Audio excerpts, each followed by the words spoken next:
Franchement, quand la vie devient bruyante, je cherche le calme. Et c'est là que la spiritualité apparaît, sous 1000 formes différentes, à travers le monde. Pensez d'abord aux religions traditionnelles.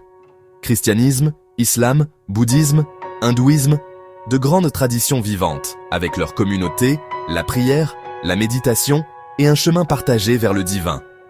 Communauté, la prière, la méditation, un chemin partagé vers le divin. Elles offrent une structure, des récits et un langage pour l'émerveillement.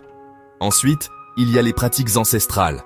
Chamanisme, cérémonies tribales, philosophie locale, des façons d'honorer la nature, de demander conseil à l'invisible et de vivre en harmonie avec la terre.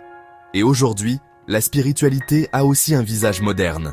Cours de yoga, méditation laïque, retraite numérique, exercice de respiration, tenue d'un journal, une boîte à outils pour l'équilibre intérieur et le bien-être, sans avoir besoin d'une religion spécifique. Des chemins différents, un même battement de cœur. Donner un sens à l'existence au-delà des objets et des emplois du temps, calmer l'esprit et apaiser le stress, et approfondir la connexion, à soi, aux autres, à la nature ou à quelque chose de plus grand. Voici le rebondissement. La spiritualité a tranquillement évolué.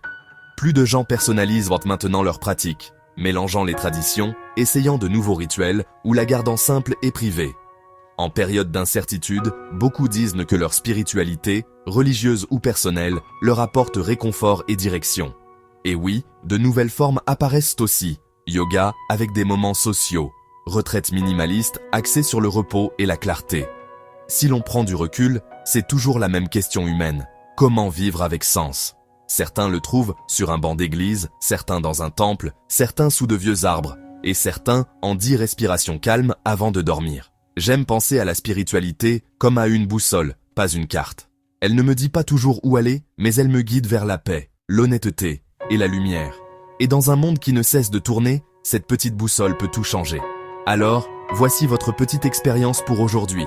1 minute de silence, une question sincère, un petit geste de bienveillance. Si cela vous rapproche, de vous-même, des autres ou du monde, félicitations. Vous venez de pratiquer la spiritualité.